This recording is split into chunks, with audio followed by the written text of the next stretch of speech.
Of all the people we could have had getting the interview with Netanyahu, it had to be the NELK boys. Alternative media got a chance to ask him some questions, some better questions, and they did a horrible job. There's no scenario in which you can interview Benjamin Netanyahu and do it in a lighthearted entertainment kind of fashion, right? Your job at that point is to get information and to press him on information. And I can talk about some of the stuff that they went over. It turns out, like, just reading these comments, apparently you just asked him what kind of burger he liked. If he liked Burger King or McDonald's. I don't even know what he answered to that. But they did, the NELK boys did ask about the people starving. Now, the NELK boys are not smart. They fully supported Trump, full bore in 2024. They were idiots since 2015. Politically, they should never do anything like this. They're more of like a college party channel. I don't know what they're doing here. They're at the same information level as Aiden Ross as far as their opinions go. But they do ask him some baseline questions, like, what about the claim that people are starving because of the blockade?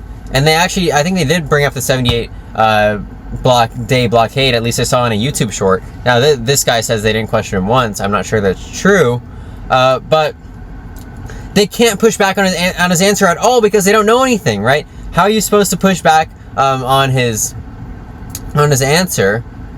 And his answer is complete BS when you haven't done research yourself. All right, so his answer to that question, like, why did we impose an 80-day blockade? It was a complete lie. He said because Hamas was stealing the aid, so we had to take 80 days of zero food, medicine, whatever. 80 days of all that stopped in order to bring in the Gaza Humanitarian Foundation. Now that is not historical, not factual. Why did they introduce that blockade? It was because they were mad at Hamas for not doing a complete surrender, right?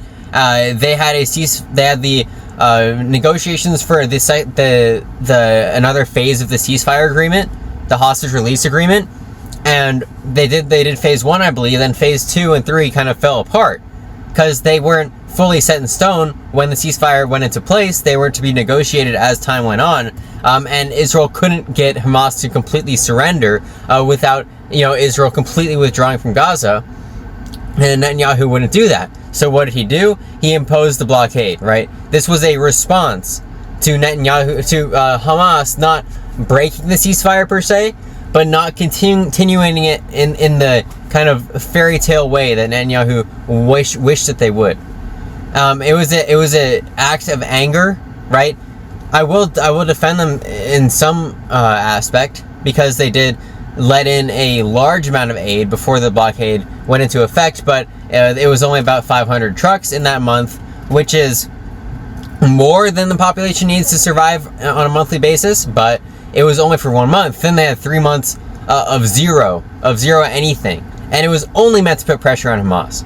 And then we have Israeli media coming out right now saying, oh, it was so successful, they're financially less stable now. And it's like, yeah, but it's highly unhumanitarian. You're not allowed to do that. This whole thing about Hamas stealing 50% of the aid, it has aspects of truth, but it's overall it's a lie, right? Israel has drones all over Gaza. They can surveil the entire thing. If Hamas was parading upon these trucks and taking them over, we would have immense video of it. But the fact is we don't. We have some video of people taking over trucks. We have no idea if they're Hamas or not. We have some documents in Hamas that outline plans to divert some aid, but that hasn't been caught on camera on a mass scale yet. Also, like, the UN says there's no evidence there. The EU says there's no evidence there. Overall, this talking point that they've made, billions selling aid back to their population. Oh wait, their population has like a astronomically high poverty and unemployment rate. How are they even getting the money to pay Hamas for these goods if they don't have jobs and they're not even allowed into Israel to work those jobs, right? It's absurd. Like, the idea, and by the way, all this aid that Hamas steals and sells back to their people, they have to sell it at a market price, so all of it has to be consumed anyways, right? It's probably a better humanitarian situation than the Gaza Humanitarian Foundation, which has killed more civilians. Actually, I'm not sure about civilians, but at least more people, some of them may be military targets, than were killed civilians on October 7th. It's just a hilariously bad humanitarian program. I don't believe Hamas are present at really any of those sites, because those are the most heavily guarded, heavily armed sites. Hamas would be idiots to go there. You know, that's the only real thing that they push back on, right? The starvation, because they only know the surface level talking point. Because a lot of their alternative media people, like I would think the NELK boys would be pro-Palestinian, like Shane Gillis, like Joe Rogan, like anyone you can think of in alternative media. They've all turned pro-Palestinian. The NELK boys should have had someone on, like someone who knows what they're talking about, to question Benjamin Netanyahu. There are tons of people even on the right that are willing to, like Benny Morris. Like, these are right-wing people or centrist people that can have good discussions with Benjamin Netanyahu and not ask him what his favorite burger is or favorite McDonald's is, right? Overall, extremely, I like how his audience is pushing back on him. This kind of shows the trend, right? The American people are done with Israel. I think that's a thing of the past, and this video is kind of a large piece of evidence for that. I mean, hundreds of thousands of dislikes. You can't, and centrist people, Trump voting viewers who didn't unsubscribe from him because he was supporting Trump, but now he crossed the line. He did a non-pushbacky interview with Benjamin Netanyahu, a non-combative interview with Benjamin Netanyahu, and that crossed the line for them.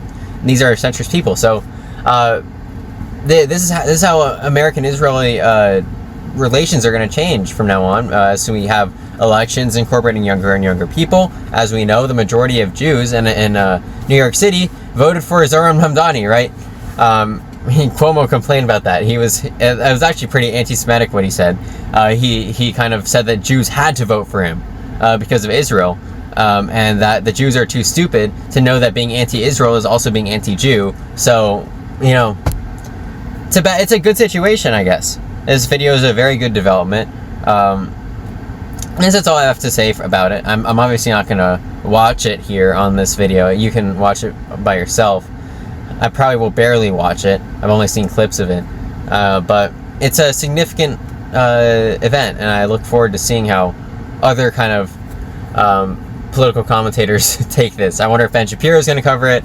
I wonder how the Young Turks are gonna cover it. It's all entertaining. So.